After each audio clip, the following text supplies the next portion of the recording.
to be converting. We're going to convert between what's called rectangular and polar. Now, make sure you understand that rectangular is like good old X and Y. So don't forget, good old X and Y still exists. We're just kind of looking at something different, R and theta, for a few weeks. By the way, rectangular also can be called Cartesian. I call it both, and maybe I'll say it that way today, but we're going to go back and forth between rectangular and polar. Okay, good news. We've actually looked at a little bit of this the one day that we previewed, and you're also going to see some connections with other math, and that's what math is all about: connections, connections, connections. Hang in there with me, because this will probably take the whole period, but I gave you a paper that makes it easier to follow, and I'm actually going to start on the back of the paper where we will do some like scribble and scratching, which is kind of my way of saying we're going to explore some stuff. And then when we flip over to the front, we'll kind of come up with the hard, fast rule. Okay, so let's scribble and scratch a little bit. I'm on the back left side where we're going to look at a rectangular point. The rectangular point 6, -6. Now, don't overthink this. Everybody knows where 6, -6 is, but what we're trying to do is we're trying to figure out how to describe that as a polar point. And so, what do you think? I'm only showing you what you could already figure out. That is, we're going to make a quick sketch of 6, -6. Okay, again, that's a good old rectangular point. So how about you? Could you come up with R? Could you come up with theta? That's not a rhetorical question. Do you think you can really come up with R? Could you come up with theta? Scribble and scratch a little bit. What would you do to this simple graph?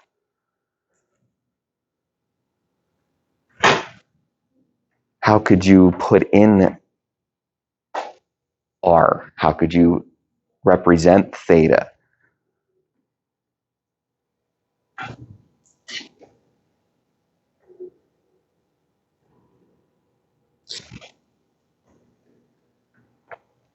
Just to kind of keep us rolling here, Brandon, what did you do so far? You added some pretty significant.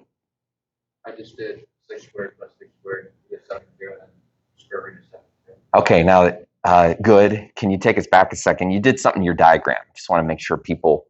Oh, I drew a triangle. You drew a triangle, and not only did you draw a triangle, but you labeled it. How did you label it?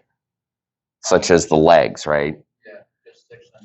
I only wrote 6, but not -6, because for the Pythagorean, I guess I would have managed -6.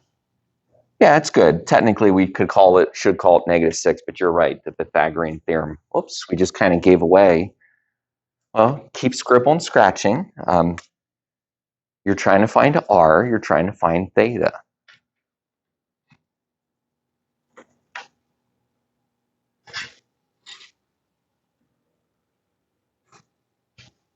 Looks really good. And I would expect that you guys can put some of these pieces together here. Good. Good.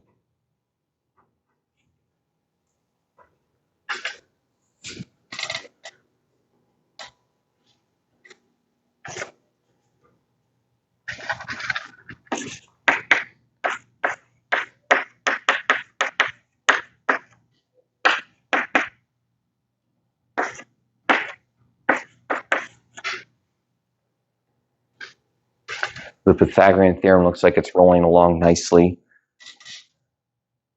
How are you doing with finding the other part of your point? How are you doing finding theta? Just kind of one of those things, when you get a square root in a math class, it's just one of those formalities to keep it. To change it into a decimal isn't so much wrong, but maybe it's a little bit just more formal to write that as 6√2. Remember, there's a 36 inside of 72. 36 pulled out to be a 6, and it leaves behind a √2. So it's just probably the way you would see the answer on a multiple choice test. theta. Theta. It's an angle here, right? It's an angle in a triangle. So how do you find an angle in a triangle? Well, there's maybe two ways for this problem because it's a special triangle. Did you notice? You could just say that theta is what it is. You could just say it's 45. Now, we want to be careful because if we just say it's 45, we have to keep in mind that the rotation was downward. So technically, I think we'd have to say it's negative 45. But we could just kind of look at the triangle. We could say it's a special triangle. Or, I know I saw a couple of you doing it, or you could, yeah. What SOHCAHTOA did you use, Genevieve? Now, sometimes students aren't sure here, if you can sort of trust this. I mean, like if you just do the inverse of -1, do the inverse tangent of -1, is that the final answer? Well, yeah, that's the final answer. You don't have to like convert it or kind of like add something to it. It just works out to be -45. Now, we have just converted to a polar point, but we need to say so. Like basically we need to write these numbers in point notation. So to put the final touch on all this, we would write 6 root 2 comma -45.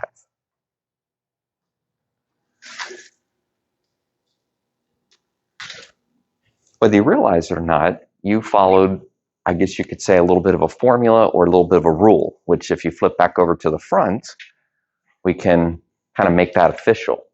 If you flip back over to the front, you're always going to use Pythagorean theorem to find r.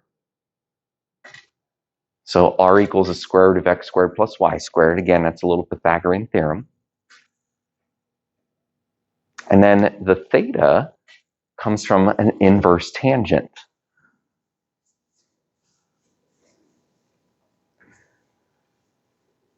Now, there might be some other things that you can do. You could, like we said, you could think about special triangles. But all in all, inverse tangent is going to give us theta as long as we have x and y, because of course it's y over x.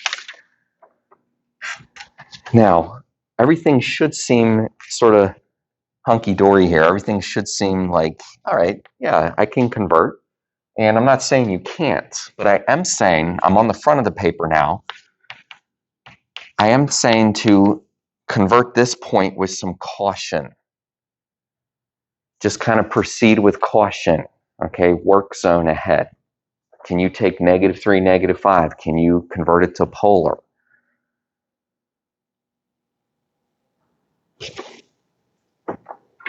Are you going to use the little formulas that we just came up with? I don't see why you can't.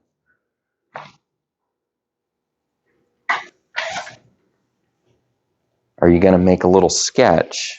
It's never a bad idea.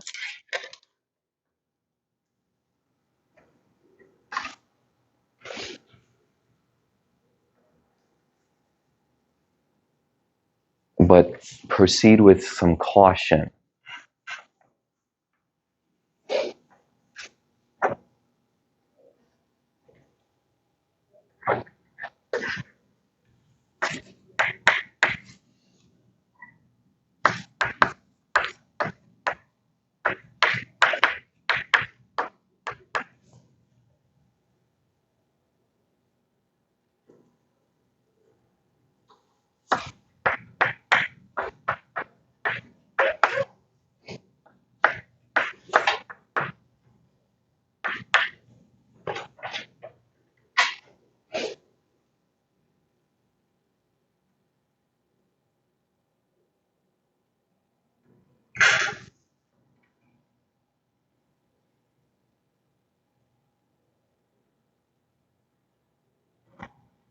So, what do you think?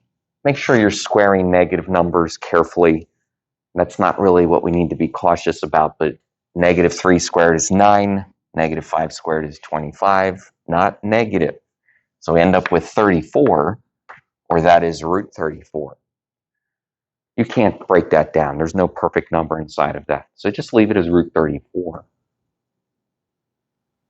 Are you doing the inverse tangent of 5 over 3 or negative 5 over negative 3? You have 59 and a little bit more degrees. Usually if we get a decimal, we'll write down 2 decimal places. It's fine. This time you do get a decimal and it's fine. Caution. Work zone ahead. Negative 3, negative 5. Negative 3, negative 5. Now, last time I checked, and don't take this the wrong way, but negative 3, negative 5 is right there. That would be like x and y. Okay. Root 34 and 59. Okay. Oh, rotate 59 degrees. All right. So I guess that's kind of like right there. Travel out root 34 radii, which is right around like 5 or 6 radii. But we seem to have a problem, Houston. We seem to have a problem. The 59 is 20 degrees away from the x-axis, which is negative, it would be 180. So you have to add 59 plus 180 to get the actual angle. Very well said.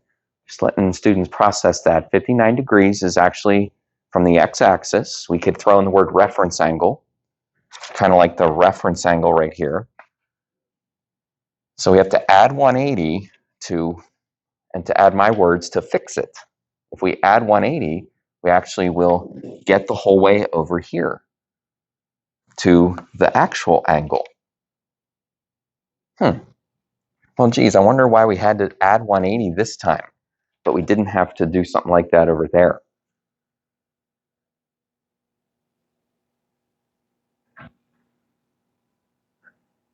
Well, it has to do with the x value. If the x value is negative, that's going to force you over on this side, sort of like the opposite side. And so if I need to be on the opposite side, I'm going to have to add 180 to my inverse tangent to kind of fix it. I'm actually going to fix this rule a little bit. Make sure you fix it in your notes. Okay, we simply add in a little bit more truth. So the truth is, if x is negative, then we have to add 180 to fix our angle. If x is positive, we're good.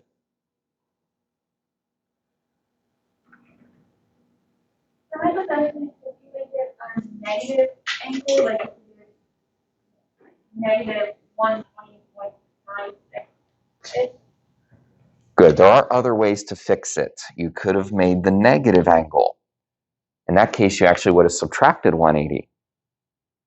And I'm kind of curious if anybody else sees one more way to fix it. Make the root 34 negative. Make the radius negative. Now, I don't want to overcomplicate it, but we're all about making sure you guys know the truth. So what is the answer to this? Well, the answer, it could vary. It could be 34 root, 59 plus 180, that came out to be 239. Whoops, 239. I'm going to put Brandon's answer here next. We could have made the radius negative, but actually stick with the original 59. Okay, so be careful. We're only kind of fixing one part. And then there's lots of other variations, right? I mean, we could throw a negative angle in here. Does this kind of look like something you did like on the first day where you're writing the answer 4 different ways? You could, okay? You could actually write the answer 4 different ways. These are usually the 2 popular ones up at the top. So the bottom line is it has to be fixed. If x is negative, Anything else with that? Okay, let's keep going. You'll catch on what's going on here. We're converting. I'm going to flip back to the back, and we're going to do a little scribble and scratch. This time, on the right side of your column, we're going to start with a polar point. We're going to start with r and theta. Now, this one we'll kind of talk about together, because if you start with r and theta, you have to understand what you've been given. And what you've been given is essentially a length r.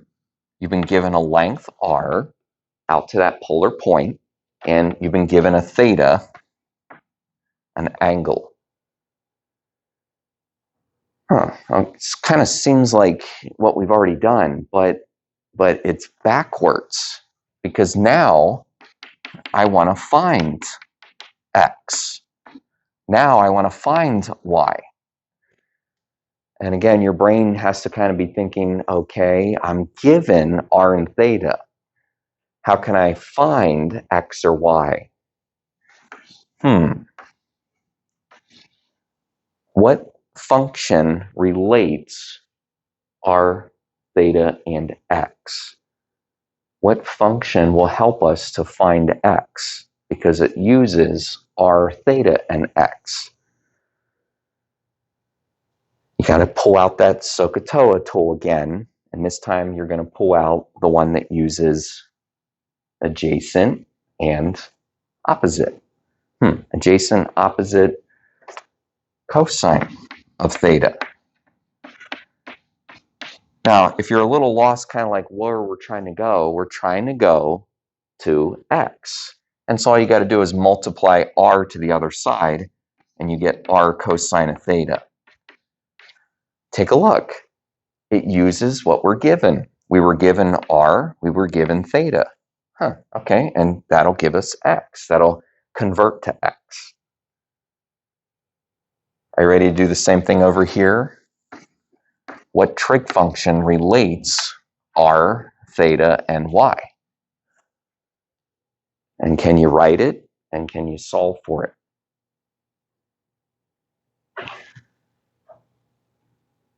This is why we study math, so we can make these connections. How does it look? How does it look to use sine? You would say the sine of theta is equal to, good, y over r. Y over r. And then you solve it for y. You get r sine of theta. Again, this is why we study math, so we can make these connections. In this case, now we can convert. I'm going to flip back over to the front. Now we can convert the other direction.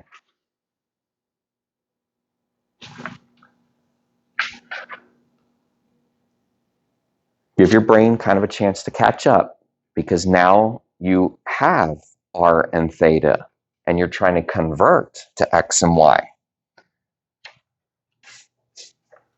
And that's why we have these two formulas that give us x and y. Now, if I give you, I'm still in the front of the paper now, I'm on the right side. If I give you 6/100, that would be an r and a theta. Oops, let me edit that a little bit. Let's make it 6 negative 100. I want to put a negative sign in there so we can discuss that. You want to see how the formula works for you? Do you want to see if you can find x and y?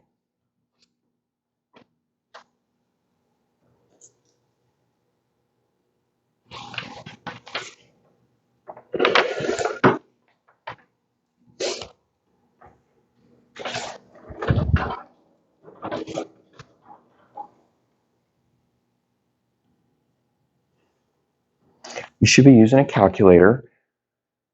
You're going to get some decimals. But what I really want you to be thinking, are they right? Do they need fixed? Or do the numbers you get make sense? You're just going to plug in 6 and negative 100 for r and theta.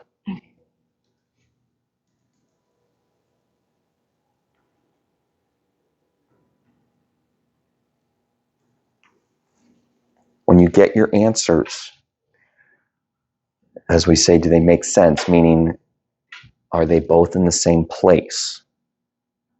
Or does something need fixed on this one?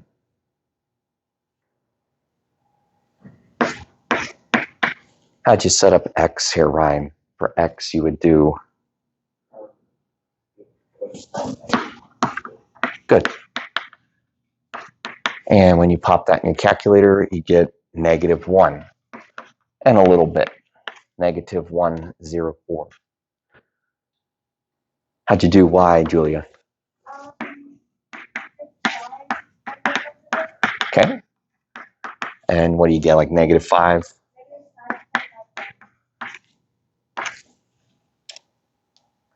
Okay, now 6 -100. Okay, we've studied that. Okay, I rotate -100. All right, so that's like -100. Oh, go out 6 circles. 6 circles. Okay, about right there. Is that the same place as -1, -5? -1, -5. Oh, -1, -5. Yeah. Okay, everything's okay. There's no trick to this one. There's no adjustment. There's no extra part of the notes. Hey, make sure you write your answer as a point. If you don't want to recopy it, then just write it as a point the first time. But make sure you get the idea that we are creating points. Now, we're going to switch gears, and we're now going to we're going to convert equations. So are you ready? We're getting your brain to do a couple different things here. We're now going to go to equations. Same thing, if you can flip over to the back with me. Let's do a little scribble and scratching. Which means maybe there's something that you kind of already know. Maybe there's something that I can tell you or help you to figure out. Let's use something we can see here. Now, here's an equation that you may not have seen before. Just kind of depends, I suppose, on some of your past experiences. It's not a big deal if you've never seen that equation. What is a big deal is you understand that that's an equation that's in rectangular form. It's got x and y. Okay, it's a little fancy, but if you want to graph an equation in x and y, you can type it in, you can get it into your calculator as long as it's y equals. Now, to solve that equation for y equals, we'd have to do a little algebra. And you just kind of do it mentally with me. You would have to subtract x squared from both sides, and then take the square root of both sides. Now, be careful when you take the square root of both sides, you don't cancel out the x squared, and you also don't cancel out the 9. You actually just get the square root of 9 minus x squared. Okay, that square root does not distribute or cancel out. What am I doing here? I'm graphing an equation that maybe we're not familiar with, but we solved it for y, and we get this square root of 9 minus x squared. We also get a negative version of this, because technically you get plus or minus. As soon as you take the square root of both sides, you actually get a plus or minus. So I actually have to type in the other half of this equation. It's the only way to get the calculator to do a plus or minus. By the way, if you're playing along on your calculator, I did have to change it back to X and Y mode, didn't I? I had to change it back to rectangular mode. Did you do the same thing? You might find yourself bouncing back and forth a couple times. Zoom standard. Zoom standard. So what do we get? We get a circle. We get a circle. Wait a minute, a circle? I feel like that's what we've been talking about for the last few days. You mean the equation of a circle? Yeah, the equation of a circle, of that circle, would be nothing more than just what the radius equals. And I think if you inspect that quickly, you can see that the radius is 3. Now, what we just did is we converted that equation. We did a little bit sneakily, though. We basically just recognized that we have a circle. Some of you might feel a little bit slighted, like there's got to be more to this. If you don't feel slighted, I'm still going to show you, because we just got done saying that x equals r cosine of theta. We just got done saying that y equals r sine of theta. You mean like this x and this y? Yeah. Now, on the back of your paper, there's a spot here that says, how can we do this without graphing it? We're going to take this equation. Okay, we're going to take this equation, but we're going to replace x and y with r cosine of theta and r sine of theta. Now, this might look a little bit more algebraic. It's supposed to. Let's do some algebra. Okay, I think we can do some squaring. R squared cosine squared, r squared sine squared.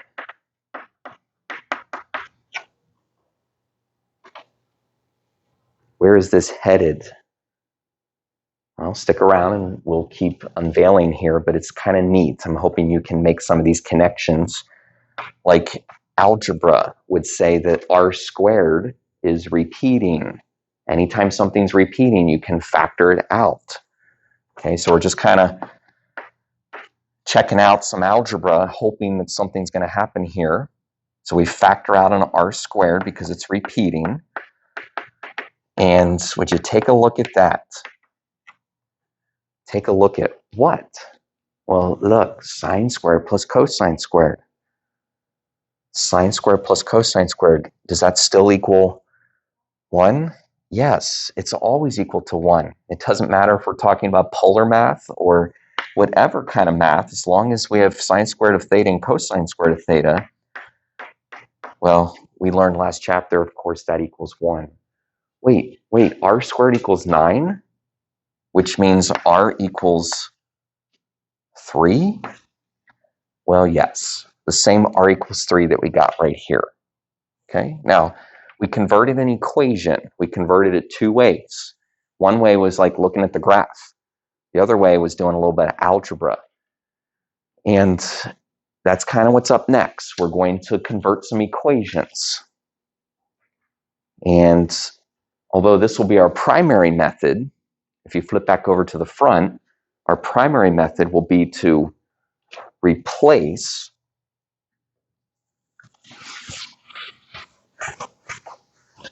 we want to keep in mind here that maybe we can also think about a graph.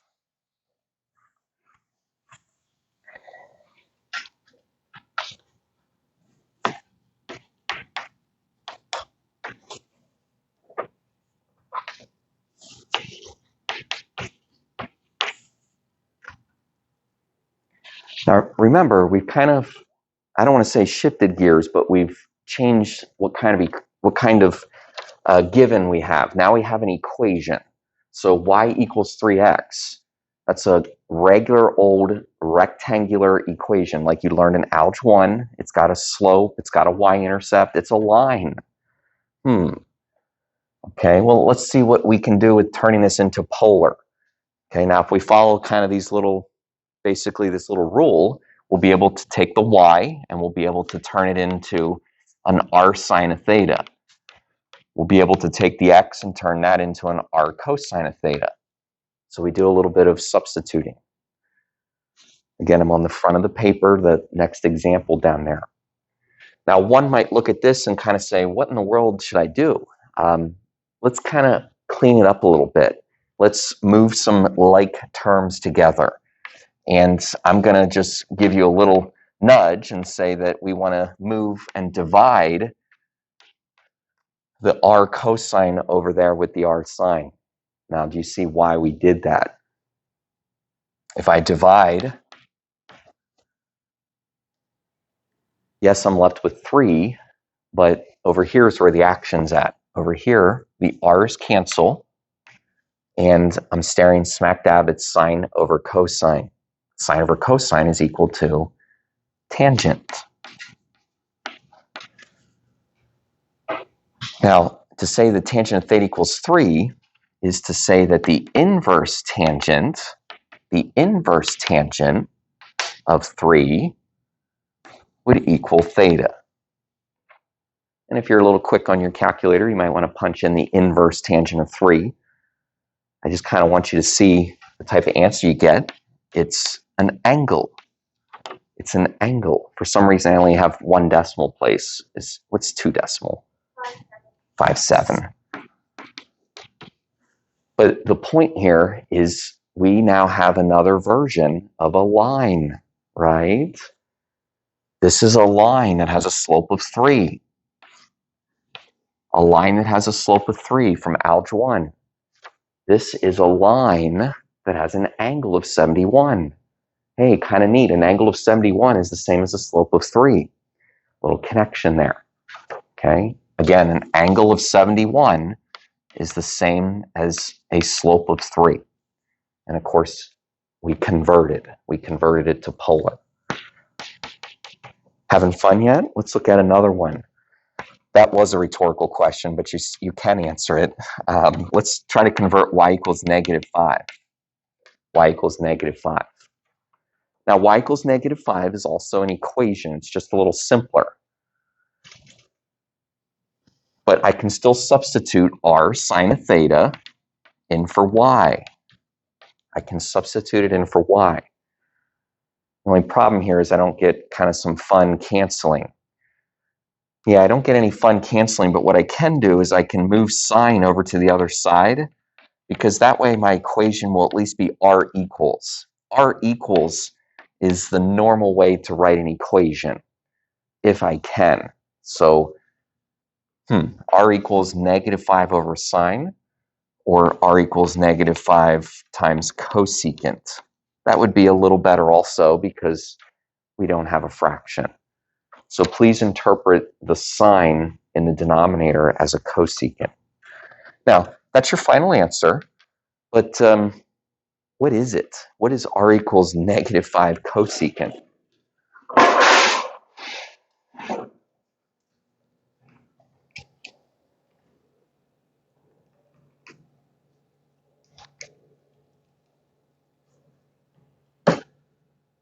Before I push the graph button,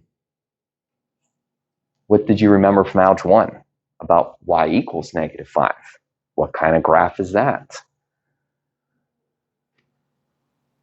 So, how are we doing? It's not quite as interesting, but it is correct. It's a horizontal line.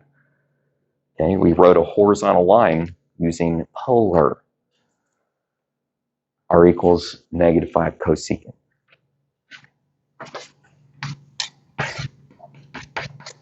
Can I squeeze this in here? I hope so. Let's do one more on this side. Plus y squared equals 16.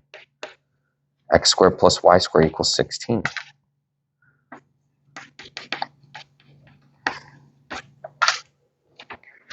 Now, I'm all about you guys making connections. And if you're looking at x squared plus y squared equals 16, you're saying, whoa, wait, that looks like the problem on the back of the paper. That looks like x squared plus y squared equals 9. You're right. Okay, because x squared plus y squared equaling r squared, here's a little fact for the day. X squared plus y squared equaling r squared is always going to be a circle. X squared plus y squared equals r squared is always going to be a circle with a radius of r. It's kind of like everything is in squared form. So when you look at this equation, you have full permission from me to say, hey, that's just going to be a circle. So that's just going to be r equals. In other words, I'm skipping the algebra. And as long as you understand the radius is, well, careful, the radius is not 16, but the radius would be 4. In other words, the square root, then you just converted that equation. You will find out in the next 24 hours that some of these problems are just recognizing how to do them and just writing the answer. Okay, now I could do the algebra like we did on the back of the paper, or I could just write the equation as r equals 4. We have one more thing to do, but how are we doing so far? Any questions? You'll get a chance to kind of process this with the homework. There are 4 things going on today, but I'm confident that you can take some time and look back at them. Let's make sure that we do the last sort of direction. Now, the last direction, it's really the one that, truthfully, you just recognize the category. There's not a formula. There's not kind of like, hey, if you do this every time, it'll work. Let me show you. It's really just recognizing the category. And our first category, you might be able to recognize right away. Because if I give you the equation theta equals 240, then you want to recognize that that's, of course, a line. What do I mean that's a line? Well, a tilted line. A tilted line, that is represented by an angle of 240, that looks like this. And when you recognize that that's a line, you put into action y equals mx plus b. You put into action thinking about slopes and y-intercepts. Now, the good news is the y-intercept is automatically equal to 0. But we do have to do a little thinking here about the slope. We have to do a little thinking about the slope. Now, remember, that angle was 240, but it doesn't take too long to think about its reference as only being 60. So we're doing a little now thinking about the angle. We're kind of more thinking about 60 degrees as an easier way to finish this problem. What do we really need to do here? We need to find the rise and the run. That would be represented by the 2 sides of our triangle. Feel like you've been here before? How do we find the rise of this triangle? How do we find the y value? It's just the sine of theta. It's the sine of 60. It's also a special triangle, so you could say that that's root 3 by, again, special triangles. I am showing you a couple different ways, yes. This side right here is the x side. That'd be the same as the cosine of 60, but by special triangles, that would have to equal 1. And your calculator will tell you that also. I think we have a rise and a run. But one more thing, if you think about sine over cosine, which is the same as rise over run, sine over cosine, let me show this. Sine over cosine would be the same as tangent. And so we have even another way to come up with this slope. Again, we could say it's root 3 over 1. We could say that it's tangent of 60. And, well, all of those are going to lead us to the same place, which is root 3 for our slope. Y equals mx plus b. Y equals mx plus b. Sometimes kids will tell me the slope, and I'll be like, good job. But you got to write it as an equation. An equation uses x and y. In this case, y equals mx plus b. Let's do another sort of recognize the category. What if I asked you to convert r equals 12? R equals 12.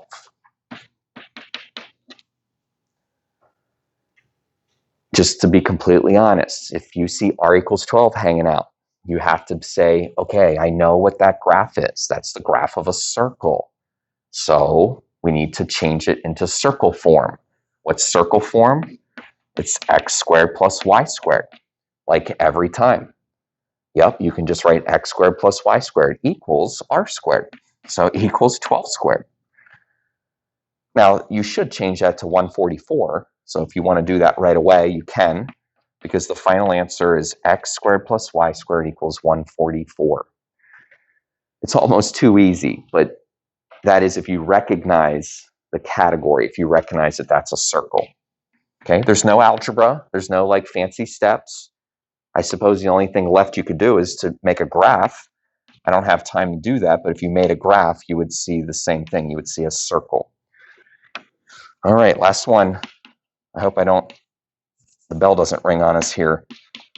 R equals -2 secant. R equals -2 secant. As it says there in the notes, you kind of have to recognize that that is a conversion formula. What do we mean, a conversion formula? Well, that secant really should be over here with r, shouldn't it? So if I divide secant over with r, now listen, if I divide it, it'll turn into cosine. So we have r cosine equaling -2. It's kind of like that's really what that equation is trying to say. So when I divide secant, I now have an r cosine, and I think a little birdie said that r cosine equals x. So can I just say x equals -2? Yeah. Now, as long as you understand that that is an equation of a line, and it would be a vertical line, none other than, and that would be the same thing that you would get if you graph r equals -2 secant. Converting, as I mentioned a moment ago, you'll have to process it. So that's what the homework helper's for. We actually will kind of process this a little more tomorrow also. This is one of those things that I like to practice with you.